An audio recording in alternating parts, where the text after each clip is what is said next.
One day జగద్గురు కాదు, వందే జగద్గురు. అంటే మామూలుగా సిలబస్లో ఉన్న పాఠాలు చెప్పేవాడిని మామూలు గురువు అంటారు.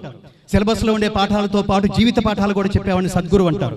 ఈ రెండు పాఠాలతో పాటు మనం వెళ్ళిపోయిన తర్వాత కూడా జాతిని మొత్తం ఎప్పటికీ ఎన్ని వేల సంవత్సరాలైనా వయో వర్గ లింగ విభేదాలకి తావు లేకుండా, జాతి కుల మత విభేదాలకి తావు లేకుండా, జాతి మానవ జాతి ఉన్నంత కాలం ఆ మాట కరెక్టేరా అని ప్రపంచమంతా ఎప్పుడైతే అంటుందో వాడిని మాత్రమే జగద్గురు అంటాం. ఆ జగద్గురుకి స్థానం ఇచ్చిన దేశం భారతదేశం, శ్రీకృష్ణ పరమాత్మ. అందుకని అది భగవద్గీత అయింది. It's not a religious text. మీరు ఎనీ స్పిరిచువల్, మనం అధ్యాత్మ జ్ఞానము అన్నాం. ఎవడైతే చిన్నతనం నుంచే స్పిరిచువల్ పర్సనాలిటీగా ఉంటాడో, చిన్నతనం నుంచే అధ్యాత్మ జ్ఞానం నేర్చుకుంటాడో, వాడు పిచ్చి మాట మాట్లాడే అవకాశం లేదు, పిచ్చి మార్గంలో నడిచే అవకాశం లేదు. ఇవాళ దురదృష్టం ఏంటంటే తల్లిదండ్రులు పిల్లలతో టైం స్పెండ్ చేయలేని స్థితిలో ఉన్నారు. కాబట్టి పిల్లలు ఆ మార్గాన్ని వెతుక్కునే ప్రయత్నంలో అదృష్టం బాగుంటే మంచివాడు తగులుతాడు స్నేహితుడు, లేకపోతే దురదృష్టం, అంతే. That's all.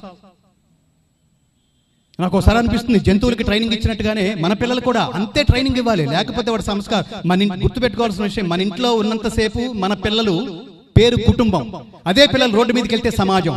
మన ఇష్టం వచ్చినట్టు మన పిల్లలు పెంచుకుంటారంటే కుదరదు మిత్రులారా. వాడు సరిగ్గా జాగ్రత్తగా పెంచకపోతే వాడు బయటికి వెళ్తే వాడు ఒక్కొక్కడు ఎన్ని వందల మందిని వేల మందిని నాశనం చేస్తాడో చూడండి. ఒకరిని కరెక్ట్గా పెంచితే వాడు లోకంలోకి వెళ్ళిన తర్వాత వాడు కూడా కొన్ని వేల మందిని ప్రభావితం చేసి గొప్పవాడు చేస్తాడు. అట్లా నేను సినిమా నేపథ్య గాయకుడిగా ఉండి సినిమా జర్నలిస్ట్గా ఉన్న కాలంలో నేను 100 సినిమాలు పాడాను, తెలుగు కన్నడ. నేను చాలా సీరియల్స్కి మ్యూజిక్ డైరెక్ట్ చేశాను. ఇందాకే మాట్లాడుకుంటున్నాం. ఇక్కడ జాతిని తన మాటలతో, తన వాంగ్మయంతో, తన భాషతో ప్రభావితం చేయగలిగిన ఒక మహా తపస్వి ఉన్నాడు, వడ్డేపల్లి కృష్ణ గారు. నాకు ఆయన గురుతుల్యుడు. మా ఇద్దరికి గురువు గారు డాక్టర్ సి నారాయణ రెడ్డి గారు. అమ్మంటే ఎవరో తెలుసా, ఆ జన్మంటే ఏమో తెలుసా, నేల మీద ఉదయించిన దేవతరా అమ్మ, కన్నీళ్లు చనుబాలు కలబోస్తే ఆ జన్మ, అమ్మంటే ఎవరో తెలుసా. అలాంటి మహానుభావుడు. అలాంటి దాదాపుగా అంటే పురుషుడు స్త్రీ ఇద్దరు వేరువేరే, సమాజం అంతా ఒకటే, అందరూ ఒకటే అని మాట్లాడడానికి వీలేదు. పరమాత్ముడు సృష్టి ఒకటి, కానీ పరమాత్ముడు సృష్టిలో ఏది సమానం కాదు, దేనికదే యునిక్. మగవాళ్ళు మగవాళ్లే, ఆడవాళ్ళు ఆడవాళ్లే. పురుషుని బీజం అంటారు, స్త్రీని క్షేత్రం అంటారు. బీజం పాడైతే బీజానికి మాత్రమే నష్టం, క్షేత్రం పాడైతే యావత్ సమాజానికి నష్టం. అందుకని పురుషుల కంటే స్త్రీలు ఇంకా జాగ్రత్తగా ఉండాలి. మా ఇష్టం తిరుగుతానంటే కుదరదు, మా ఇష్టం తాగుతానంటే కుదరదు, మా ఇష్టం వచ్చిన డ్రెస్సులు వేసుకుంటారంటే కుదరదు. కారణం ఏంటంటే పురుషుడు మానసిక దుర్బలుడు, శారీరక బలుడు. స్త్రీది శారీరక దుర్బలత్వం, మానసిక బలుడు, మానసికంగా బలం స్త్రీది. కాబట్టి ఇట్లాంటి కాంబినేషన్లో జాగ్రత్తగా సైకలాజికల్ గా మనం జాగ్రత్తగా ప్రవర్తిస్తేనే సమాజం మనని అనుసరిస్తుంది. యదాచరితి శ్రేష్ఠ తత్తదేవేతరో జనః సయత్ ప్రమాణం కురుతే లోకస్తదనువర్తతే. కాబట్టి సమాజంలో ఉన్న సెక్టార్స్ అన్ని దాదాపుగా ఇవాళ నాయకుడు మనం కర్ణాటక చూసాం, వందల కోట్లు పెట్టి కొనేస్తాడు ఎక్కడ ఎవడో. ఈ డబ్బు పెట్టి కొనడం ఏంటో, మానసిక దుర్బలత్వం ఏమిటో, ఏది శాశ్వతమో ఏది అశాశ్వతమో తెలుసుకోవడమే జీవితం మిత్రులారా. దానికోసం చాలా త్యాగం కావాలి.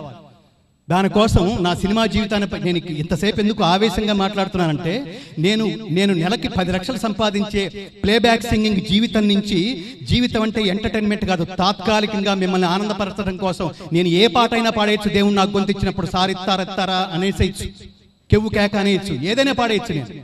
కానీ మంచి మాట చెప్పడానికే నేను చిన్నప్పుడు తల్లిదండ్రులకు ప్రామిస్ చేశాను. నా నోట్లోంచి ఎప్పుడు మాట వచ్చినా సమాజాన్ని ప్రభావితం చేయగలిగే మాటలే మాట్లాడతాను నాన్న. నా నోట్లోంచి ఏ పాట వచ్చినా సమాజాన్ని ఆలోచింపచేసే పాటే పాడతాను నాన్న నేను ప్రామిస్ చేయడం కారణంగా సినిమా జీవితం నుంచి పక్కకు వచ్చి నేను 10 సంవత్సరాలు నా కుటుంబ జీవితం, నా సినిమా జీవితం, నా ఆదాయం, నా వృత్తి ఏదైతే గానం ఉందో దాన్ని మొత్తం పక్కన పెట్టేసి ఈ ప్రపంచంలో ఏ గాయకుడు చెయ్యని ఒక మహాద్భుతమైన కార్యానికి శ్రీకారం చుట్టాం 2006లో.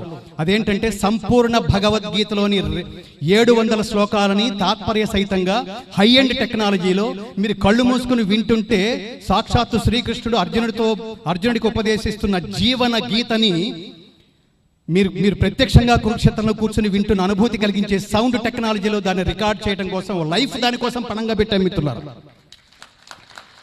దాని 10 సంవత్సరాల అనంతరం దాన్ని పూర్తి చేసి మేము విడుదల చేయించింది, మేము మొట్టమొదటిగా వినిపించింది ఎవరికో తెలుసా? Doctor APJ Abdul Kalam. మా టార్గెట్ అది. అంటే ప్రపంచానికి జ్ఞానం పంచిపెట్టిన ఈ దేశం ఇంత స్వార్థంగా ఉంటుంది ఏమిటంటే చిన్నప్పటి నుంచి ఇలాంటివి నేర్పించకపోవడమే. మీరు డాక్టర్ కావాలంటే కొన్ని వేల పుస్తకాలు చదవాలి, ఇంజనీర్ కావాలంటే కొన్ని వేల పుస్తకాలు చదవాలి, మీరు ఏ సబ్జెక్ట్ కావాలంటే కొన్ని వేల పుస్తకాలు చదవాలి. కానీ మీరు గొప్ప వ్యక్తి, మీరు వెళ్ళిపోయిన తర్వాత కూడా మిగిలిపోయేంత గొప్ప మనిషిగా మీరు మిగలాలంటే ఒక్క పుస్తకం చదివితే చాలు, దాని పేరే భగవద్గీత.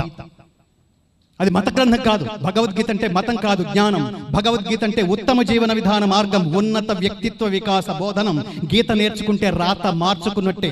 భగవద్గీత మొత్తం మీద ఎక్కడ ఒక వ్యక్తి పేరు ఉండదు, కృష్ణ ఉవాచ అని ఉండదు, భగవాన్ ఉవాచ అని ఉంటుంది. దాని పేరు ఏమైనా పెట్టుకోండి, మీరు క్రీస్తుని పెట్టుకోండి, మహమ్మద్ ప్రవక్తని పెట్టుకోండి. అలాంటి దేశం. ప్రపంచంలో ఎవరినైనా కౌగిలించుకునేది, ప్రపంచంలో ఎవరి కౌగిల్లోకైనా నిస్వార్థంగా వెళ్ళిపోగలిగేది ఒక్క భారతీయుడు మాత్రమే మిత్రులారా.